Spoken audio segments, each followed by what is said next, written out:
Análise política, com Rudá Hit. Ô Rudá, vários partidos aí já estão começando a dar passos aí em direção às eleições municipais, mas tem gente pensando até em 2014. Aqui em Belo Horizonte a discussão já está falando em cargos, né? Mesmo sem a gente ter uma noção ainda da posição do Márcio Lacerda rumo ao projeto de reeleição, né? A gente falava e todo mundo diz que o Brasil começa depois do carnaval. Pelo menos os partidos políticos começou mesmo, quer dizer, além dos 2 partidos que vocês anunciaram, no sábado nós já tivemos a inscrição das chapas para um encontro que vai definir justamente a campanha do PT em Belo Horizonte. E, como eu já vim anunciando e a gente vem comentando aqui já há meses, na verdade, o grupo do Roberto Carvalho perdeu, tem menos delegados, chapas formadas, mas com menos delegados. Eles vão perder realmente a parada para o grupo do Fernando Pimentel e nós vamos ter a aliança que a gente já comentou tantas vezes, né? Uhum.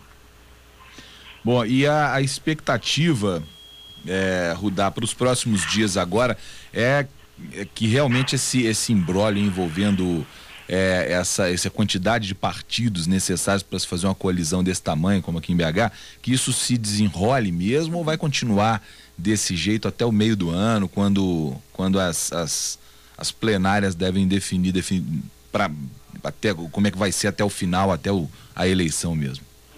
Não, vai acelerar, mas você se lembra que nós temos alguns prazos daqui por diante. Uhum. Por exemplo, abril, ou final de março, é o período em que membros dos partidos que estão no governo em cargo de direção, como secretário, têm que se desincompatibilizar. Sim. Então esse é o primeiro período. Depois nós temos maio e junho, que é o período das convenções partidárias, que elas podem ser antecipadas, mas é justamente o período das convenções partidárias. Então, a partir daí, esse é o período básico para definir as chapas. O que eu estou querendo dizer? É que de abril a maio, ou seja, nesses meses, é que nós vamos ter uma definição de uma vez por todas das chapas e, obviamente, que grande parte dessa definição tem a ver com a capacidade do Lula de negociar, principalmente em São Paulo, em especial, e Minas, em segundo lugar.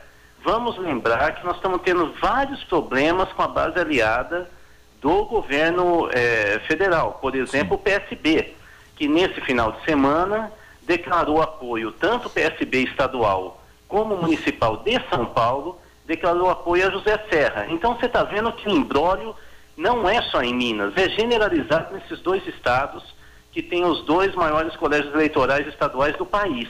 O Lula, saindo desse outro revés, essa pneumonia que ele contraiu no final de semana, ele deve se dedicar totalmente à campanha do Haddad e, em segundo lugar, a Minas Gerais. Então, tem também um pouco essa espera do Lula acertar tudo com o PSB, o Eduardo Campos, também o PSDB acertar de uma vez com esse encontro do PT de Minas, acertar de uma vez essa aliança PT-PSDB, que é isso que está em jogo, não a reeleição do Márcio Lacerda. Ou seja, pelo menos mais um mês nós vamos ter essas reuniões até que de uma vez por todas se defina as chapas. Vamos lembrar a velha frase do Tancredo Neves, um sábio político, além de hábil, que ele dizia que nunca entrava numa reunião sem saber o resultado dela antes. E é isso que vai ocorrer. Isso é parecido com a arte da guerra, não é, Rudá? Como? Muito parecido com a arte da guerra, né? Exatamente, era isso. O Tancredo era um bom desses clássicos da política. O que ele estava querendo dizer é exatamente isso. Primeiro você negocia e você entrar numa reunião formal sem saber se você perde ou ganha, isso é temerário. Então ele acertava antes. E para acertar antes, todos os guerreiros têm que estar na mesa de negociação. E eles não estão ainda todos, né? Agora, eu não tenho dúvida, eu venho defendendo essa tese, que vai sair a chapa PT-PSDB na capital. Isso vai facilitar no interior vários acordos do PT com o PSDB. Nós aqui na Band vamos listar as cidades polo onde os 2 partidos vão se encontrar, para que acabe essa visão ingênua de que realmente os 2 partidos estão numa guerra sanguinária. Guerra é assim mesmo, mas é para ter aliança. Aquela ideia de que os polos, os extremos se atraem, né? E também em São Paulo, é a mesma história. Minas e São Paulo estão no mesmo balaio da negociação PT, PSB, PSDB. Nós temos que ficar muito atentos. O PMDB corre por fora. Com 500 delegados mais ou menos que o PT tem, a gente sabe que no fim das contas quem vai decidir tudo é o Lula mesmo, né? Não tem jeito. É exatamente isso. Ou seja, os partidos hoje, eles não têm militância que decide. Eles não têm filiados comuns, como era nos anos 80, que decidem a vida partidária. Mas todo o sistema partidário brasileiro deu um passo atrás e voltou a ser comandado por caciques. Em alguns casos, vários caciques regionais. É isso que fica difícil, às vezes, o ouvinte entender por que uma pessoa, uma liderança de um partido, acaba sendo tão amigo de outro que os dois partidos, teoricamente, se odeiam. É que, na verdade, esses caciques se articulam nos bastidores.